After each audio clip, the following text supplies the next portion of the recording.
नमस्कार दोस्तों, आप सभी को विजयादशमी की हार्दिक बधाई। आज मैं आपको सुनाने जा रहा हूँ एक रिटायर्ड बुजुर्ग की अनूठी अलहदा कहानी, जिसका नाम है अपना अपना नज़रिया। आइए सुनते हैं। कैलाशनाथ जी लगभग 2 बार पेपर पढ़ चुके थे, या यूं कहिए पेपर चाट चुके थे। सुबह के 8:30 बजने को आ गए थे और अभी तक किचन से कोई आहट नहीं आ रही थी। उन्हें सुबह उठकर सबसे पहले नाश्ता लगता था, ताकि वो अपनी बीपी शुगर की दवाई खा सके। नॉर्मली उन्हें 7:30 बजे तक नाश्ता मिल जाया करता था, मगर आज ऐसे कोई आसार दिख नहीं रहे थे। खैर, एक व्यंग भरी मुस्कान उनके चेहरे पर आई और वो मन ही मन बुदबुदा उठे, एक ना एक दिन तो ये होना ही था। तभी उन्हें कुछ याद आया। उन्होंने एक थैला उठाया और बरबस ही एक गीत गुनगुना उठे।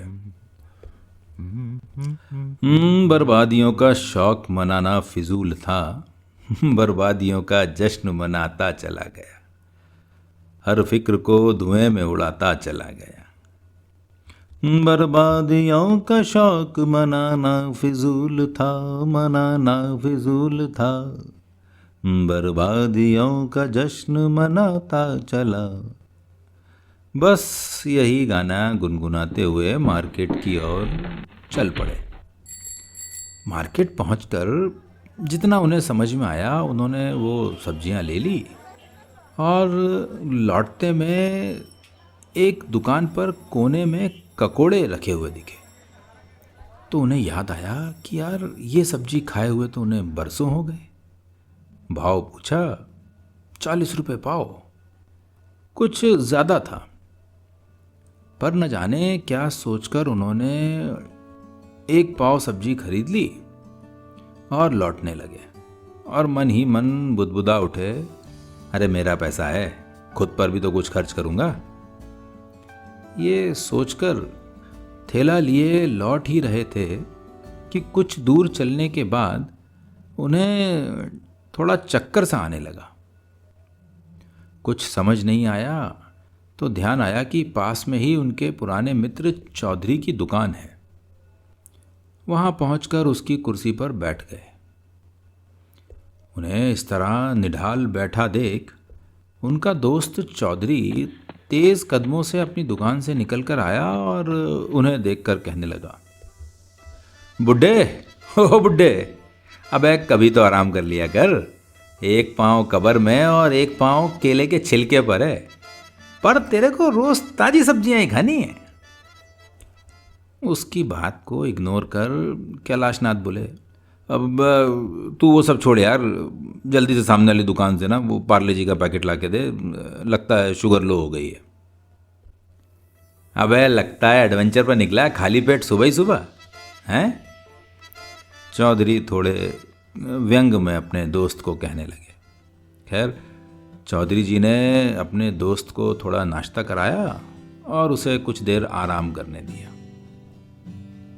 लगभग 10-15 मिनट में जब कैलाशनाथ की हालत थोड़ी ठीक हो गई तो दुकान नौकर के हवाले कर वो दोनों चौधरी के घर पहुंचे। चौधरी गल्ले का बड़ा व्यापारी था। 2 बच्चे थे। बड़ी लड़की की शादी को 10-12 साल हो चुके थे और वो अपनी शादी और बच्चों में व्यस्त थी। छोटा लड़का सॉफ्टवेयर इंजीनियर था। वो लगभग 3-4 साल पहले अमेरिका में सेटल हुआ और वहीं किसी लड़की के प्यार में पड़ के शादी कर ली। और ये बात कैलाशनाथ जी को चौधरी के घर पहुंचकर एक बार फिर याद आ गई और उन्हें याद आया कि कितने ही समय तक वो इस बात से घबराते रहे कि कहीं उनका लड़का भी विदेश जाकर वहीं का ना हो जाए। अरे सुन, घर पर फोन कर दे कि आज देर से पहुंचेगा, चौधरी जी ने सलाह दी। अरे तुझे क्या लगता है किसी को फिक्र होगी? रात की सांस लेने दो बेचारों को। सोच रहे होंगे अच्छा है बुड्ढा गया घर से। कैलाशनाथ जी तो चिड़े ही बैठे थे। अबे आज बड़ा उखड़ा उखड़ा है, नाश्ता कर ले और थोड़ा, और फिर जरा बता क्या बात है। चौधरी जी को थोड़ी फिक्र हुई। चौधरी जी जानते थे कि अपने बेटे की लव मैरिज से कैलाशनाथ साहब अच्छे खासे नाराज हैं। फिर भी उसका मन टटोलने के लिए चौधरी ने पूछ ही लिया, अरे सुन, घर पर फोन कर दे कि आज देर से पहुंचेगा। चौधरी जी ने सलाह दी। अरे तुझे क्या लगता है किसी को फिक्र होगी? रात की सांस लेने दो बेचारों को। सोच रहे होंगे अच्छा है बुड्ढा गया घर से। कैलाशनाथ जी तो चिड़े ही बैठे थे। अबे आज बड़ा उखड़ा उखड़ा है, नाश्ता कर ले और थोड़ा, और फिर जरा बता क्या बात है। चौधरी जी को थोड़ी फिक्र हुई। चौधरी जी जानते थे कि अपने बेटे की लव मैरिज से कैलाशनाथ साहब अच्छे खासे नाराज हैं। फिर भी उसका मन टटोलने के लिए चौधरी ने पूछ ही लिया, ओए बहू ने कुछ कह दिया क्या? अबे दिखने में तो बड़ी मासूम लगती है रुचि, और सौरभ भी सबके सामने बाबूजी बाबूजी करते नहीं थकता। नौटंकीबाज कहीं के। वैसे इंतजार तो तू भी कब से कर ही रहा था कि कब बहू असली रंग दिखाती है और बेटा रंग बदलता है। लव मैरिज का भूत कब उतरेगा? इंतजार तो तू कर ही रहा था। हाँ यार, जैसे जैसे रिटायरमेंट के दिन करीब आ रहे थे, खुद को जहनी तौर पर तैयार कर रहा था। रिटायरमेंट के तीसरे दिन ही घर के काम संभालने की पूरी तैयारी कर ली थी। और मैंने पूछा भी था, जो भी बिल भरना हो, राशन, बिजली का, किराना, कुछ हो तो मुझे बता देना। तो सौरभ कहने लगा, नहीं बाबूजी, सब कुछ ऑनलाइन हो जाता है आजकल, रुचि भर दिया करेगी, आप क्यों परेशान होते हो। यार दरअसल वो कहना चाह रहा था, आप दूर रहो, घरवाली आ गई है घर संभालने के लिए, तो अब घर में आपकी कोई खास ज़रूरत नहीं। अच्छा, ऐसा हुआ क्या? फिर बहू कुछ नहीं बोली? नहीं बोली, वो भी बोली कि बाबूजी अगर थोड़ी सी रोज ताजी सब्जियां ले आए तो। मैंने भी कह दिया, हाँ हाँ क्यों नहीं, नौकर आदमी हूँ जी, पहले सरकार का था, अब आपका। बता यार चौधरी, इतनी पेंशन आती है मेरी, चाहूँ तो अपने लिए 4 नौकर रख लूँ, पर साले कमबख्त कहीं तकिए से गला दबा कर ना भाग जाएं। इसलिए बेटे बहू की चाकरी कर रहा हूँ, हाथ पैर जब तक चलें तब तक। कैलाशनाथ भर्राए से गले से बोले, अबे बेवकूफ, तू इन्हें सबक क्यों नहीं सिखाता? अकल ठिकाने ले आ, बोल घर मेरा है, निकलो यहां से। अबे किराए के मकान में रहेंगे तो होश में आ जाएंगे, और तेरे बेटे की तो प्राइवेट जॉब है ना। चौधरी जी जरा तैश में आ गए थे। कैसे कहूँ यार, दोनों मीठी छुरी बने रहते हैं। बाबूजी आपको कुछ चाहिए, बाबूजी आपकी तबीयत कैसी है, बाबूजी कुछ परेशान लग रहे हो, बाबूजी क्या पकाएं, कहीं घूमने चलें।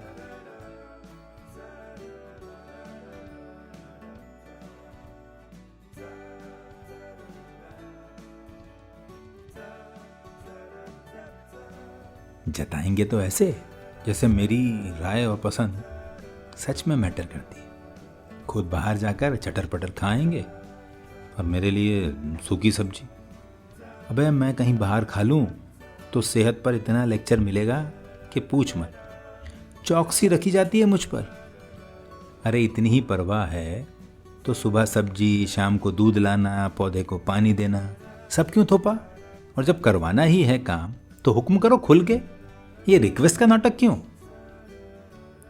कैलाशनाथ सोफे पर ढह गए, मानो कुछ और बोलने की ताकत ही ना बची हो। बस बहुत हुआ यार, मेरे जंगल के शेर को पिंजरे का शेर बना दिया है, बिन नाखून पंजे का। मैं तो एक तरह से बे औलाद ही हूं। ठीक भी है, अबे अपने महल का राजा हूं। तेरे बेटे बहू को लाइन पर ना ले आया तो कहना, ट्विटर एफबी पर हैशटैग भी चला दूंगा। तेरे साथ कुछ बुरा करने की सोच भी नहीं पाएंगे ये लोग। चौधरी जी जरा जोश में आ गए थे। तभी कॉल बेल बजी और सीसीटीवी में रुचि नजर आई तो दोनों चौंक गए। ओ यार, तू पीछे वाले कमरे में खिड़की से सटकर बैठ जा, देख तेरी बहू की तो मैं आज क्लास लेता हूं। तभी कॉल बेल बजी और सीसीटीवी में रुचि नजर आई तो दोनों चौंक गए। ओ यार, तू पीछे वाले कमरे में खिड़की से सटकर बैठ जा, देख तेरी बहू की तो मैं आज क्लास लेता हूं। ये सुनकर कैलाशनाथ तेजी से कमरे से निकल गए। रुचि ने अंदर आते से ही चौधरी जी के पांव छुए और बोली, नमस्ते अंकल, आपने बाबूजी को कहीं देखा है? नहीं तो, घर नहीं पहुंचा क्या आज? अरे रास्ते में तो नहीं टपक गया? अंकल प्लीज ऐसा ना कहें, भगवान उनका आशीर्वाद हम पर बनाए रखे। मैं आती हूं एक बार और उनको मार्केट में तलाश करके। रुचि की आवाज में दर्द और थकान महसूस कर चौधरी जी का दिल ना हुआ उसे और परेशान करने का। फिक्र मत कर बेटा, आज मार्केट में ही नाश्ता कर लिया था हमने, कुछ और दोस्त मिल गए थे, गप्पों में देर हो गई। अब घर पहुंचता ही होगा, मैं भी बस अभी अभी आया हूं। सच? हाँ, शुक्र है भगवान का। आज तो मैं अंकल जी परेशान ही हो गई थी। आपका भी बहुत बहुत धन्यवाद। आप साथ होते हैं तो हमें बेफिक्री रहती है। रुचि बच्चों जैसी खुश हो गई थी। क्या हुआ, सब ठीक तो है? बैठ जाओ बैठ जाओ, थोड़ी देर आराम से बातें करते हैं। जी अंकल, बात तो मुझे भी करना थी आपसे। पिछले कई दिनों से सोच रही थी कि आपसे बात करूं। दरअसल अंकल, मुझे लगता है रिटायरमेंट के बाद बाबूजी शायद थोड़ा डिप्रेशन में चले गए। हम लोगों ने बहुत बार पूछा, बात करने की कोशिश भी की, पर वे कुछ बताते ही नहीं। हम लोग अपनी तरफ से पूरी कोशिश करते हैं। बाबूजी के लिए सूखा नाश्ता उनके कमरे में ही रख दिया है। कभी देर हो जाए पकाने में या रात को भूख लग जाए तो उनकी पसंदीदा किताबें रैक में रख दी हैं। कुछ लिखना चाहें तो डायरी और कलम भी। लैपटॉप भी इसलिए लाए थे कि मोबाइल की स्क्रीन छोटी होती है तो आंखों पे जोर पड़ता होगा। और अंकल, रूटीन चेकअप में कोलेस्ट्रॉल बढ़ा हुआ आया। डॉक्टर ने ताज़े फल सब्जियां खाने में और ज़्यादा से ज़्यादा वॉक करने का कहा। तो हम लोगों ने सब्जियां लाने की ड्यूटी उनकी लगा दी ताकि अपनी पसंद से लेकर आ सकें। अच्छा बेटा, चौधरी जी को भी अब उसकी बात सुनने में कुछ आनंद आने लगा। पिल बॉक्स ला के रख दिया मैंने, जिसमें अलार्म सेट है। 1 हफ्ते की दवाओं का डोज निकाल के रख देती हूँ। मैं कभी भूल भी जाऊं तो अलार्म है, टाइमर है। वैसे अंकल मैं भूलती नहीं कभी, मगर फिर भी इस उम्र में डर लगता है। और अंकल, कल से ना सौरभ की तबीयत बहुत खराब है। रात भर बुखार रहा उन्हें।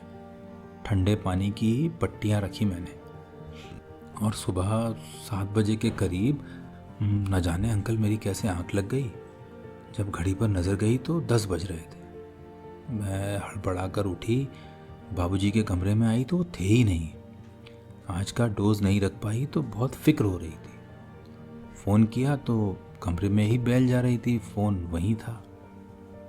आपको लगाया, आपने भी रिसीव नहीं किया। मार्केट गई, बाबूजी दिखे नहीं तो और भी ज़्यादा परेशान हो गई थी। इस दौरान चौधरी गौर से जायज़ा ले रहे थे रुचि के लहजे में फिक्र कहीं से कहीं तक बनावटी नहीं लग रही थी। और कैलाशनाथ के करीने से सजे कमरे को वो खुद भी कई बार देख चुके थे। अब वो फैसला नहीं कर पा रहे थे कि इस मासूम सी परेशान हाल लड़की को समझाएं या अपने दोस्त को समझाएं। इस दौरान चौधरी गौर से जायजा ले रहे थे। रुचि के लहजे में फिक्र कहीं से कहीं तक बनावटी नहीं लग रही थी। और कैलाशनाथ के करीने से सजे कमरे को वो खुद भी कई बार देख चुके थे।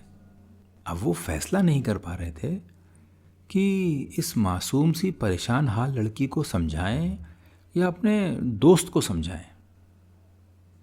तो उन्होंने पूछ ही लिया, वैसे परेशान तो नहीं करता ये कैलाशनाथ तुम लोगों को घर में पड़े पड़े? मालूम पड़े ऐसे ही हुक्म चलाता रहता हो बस रिटायरमेंट के बाद। कैसी बात कर रहे हैं अंकल? हुक्म और बाबूजी, हम तो तरस गए उनका हुक्म सुनने को। इसी सिलसिले में तो आपसे बात करनी थी। सर्विस इतने साल बाबूजी की जिंदगी का जरूरी हिस्सा रही। हम समझते हैं ये बात कि एकदम सब कुछ छूट जाना बुरा लगता है, पर वह तो बिल्कुल न्यूट्रल हो गए। उनकी पसंद का कुछ बनाओ तो भी कोई रिएक्शन नहीं आता। सौरभ को कुछ फास्ट फूड खाना होता है तो मैं बाहर ही खाने का कह देती हूँ ताकि बद परहेजी ना हो। हेल्दी रेसिपीज ट्राई करती रहती हूँ, पर ना तारीफ करते हैं ना कमी निकालते हैं। आप उनसे बात कीजिए ना, ज़रूरत पड़े तो हम प्रोफेशनल काउंसलर की भी मदद ले सकते हैं। घर ना वीरान सा लगने लगा है उनकी फरमाइशों और झिड़कियों के बिना। काश बाबूजी पहले की तरह कुछ कहना शुरू कर दें तो हमें भी अच्छा लगेगा। आप तो उनके पुराने मित्र हैं, आप एक बार समझा कर देखिए। अंदर बैठे बैठे चुपचाप सारी बातें सुन रहे कैलाशनाथ के गालों पर खामोशी से 2 आंसू लुढ़क आए और उन्होंने चौधरी की तरफ देखा। अरे किसी की मदद की ज़रूरत नहीं है चौधरी के होते हुए। अरे बस उसने वो संजीव कुमार और राजेश खन्ना के फैमिली ड्रामा वाली फिल्में ज़्यादा देख ली हैं, या हो सकता है वो मीना कुमारी बनने का तमन्ना ही रहा हो बचपन से। और इस कमबख्त बागवान फिल्म ने तो पूरी एक जनरेशन ही बिगाड़ दी है। शुरू से एंड तक सब कुछ गलत, और फिर ये बुढ़े लोग बच्चों को शक की नज़र से देखने लगते हैं। बैन लगना चाहिए, केस होना चाहिए इस बागवान अवतार स्वर्ग टाइप फिल्मों पर। तो चौधरी जी के भाषण पर रुचि हंस पड़ी। अरे रुको रुको, अभी बात पूरी नहीं हुई है। फीस लगेगी कैलाशनाथ को ठीक करने की। हर संडे तुम्हारे हाथ के खाने की बेहतरीन दावत। बोलो मंजूर? 1000 बार मंजूर अंकल, 1000 बार। बस आप ये वाला काम कर दें मेरा। चहकते हुए रुचि रवाना हो गई। रुचि के जाते ही चौधरी जी कड़े तेवरों से कैलाशनाथ को घूरने लगे। यार तुझे नहीं लगता इट्स हार्ड टाइम जब हम बुड्ढों को भी अविश्वास, after retirement self pity syndrome, खुद को विक्टिम पोज करने और बच्चों पर इमोशनल अत्याचार करने से बाज आ जाना चाहिए? कैलाशनाथ साहब कुछ भी कहने, करने या सोचने की पोजीशन में नहीं थे। सारी बातें जो जैसी थीं और जैसी उन्होंने समझ रखी थी, ख्यालों की मिक्सी में घूम रही थी, और उन्हें एहसास हो रहा था कि कहीं ना कहीं उन्होंने अपने बच्चों को समझने में गलती कर दी। प्रत्यक्षता बस इतना ही बोले, यार मैं अपनी ही उधेड़बुन में बहुत भयंकर भूल कर बैठा। दरअसल मैं कभी सौरभ की लव मैरिज को मन से स्वीकार ही नहीं कर पाया। चौधरी लगभग झल्ला उठे, कहने लगे, यार लोग कहते हैं 90% लव मैरिज नहीं चलती। ये नहीं कहते कि 90% लव को मैरिज में बदलने ही नहीं दिया जाता, और बदल गई तो ज़माना तैयार बैठा होता है इस इंतज़ार में कि कब बातें सुनाएं, कब जज करें। लोग बैठे ही हैं ताने मारने को। मौका मिला नहीं, जरा सी बात हुई नहीं कि कहने लग जाते हैं और करो लव मैरिज, अब भुगतो खुद ही। या तो उन दोनों की आपस में ना बने और मियाँ बीबी की बन जाए तो फिर उनकी किसी और से ना बने। बस मौका चाहिए लोगों को ताने मारने का। ऊपर से ये सोशल मीडिया का ज्ञान कि आज की जनरेशन बेपरवाह है, असंवेदनशील है, आज की लड़कियां क्या सुगड़ बहुएं बनेंगी। यार इतने तो पूर्वाग्रह पाल रखते हैं हम लोग। कैलाशनाथ लगभग गिड़गिड़ाते हुए बोले, बस कर यार, अब कितना और जलील करेगा। चल घर चल, बेचारी बहू परेशान हो रही होगी। थोड़ी देर बाद जब दोनों दोस्त कैलाशनाथ के घर पहुंचे तो रुचि जले पैर की बिल्ली की तरह बरामदे में ही चक्कर काट रही थी। बाबूजी को देखकर उसे राहत की सांस मिली। सौरभ कैसा है अब? कैलाशनाथ ने आते ही पूछा। जी बाबूजी, काफ़ी बेहतर है, अभी तो सो रहे हैं। बेटा, कल जो समोसे बनाए थे ना तुमने, बड़े लजीज थे। मसाला रखा हो तो 2 इस चटोरों के लिए तल दोगी क्या? 3 एक्चुअली। और आज ना ऑयल फूड का लेक्चर मत देना प्लीज़। इतने दिन में पहली बार आगे से होकर कोई फरमाइश की थी बाबूजी ने। रुचि हैरान रह गई। किचन की तरफ जाते हुए उसने 2 उंगलियों से उसने चौधरी अंकल को सैल्यूट किया। दोनों दोस्त एक दूसरे को देखकर खिलखिला पड़े। बस इतना सा ही था आज का किस्सा।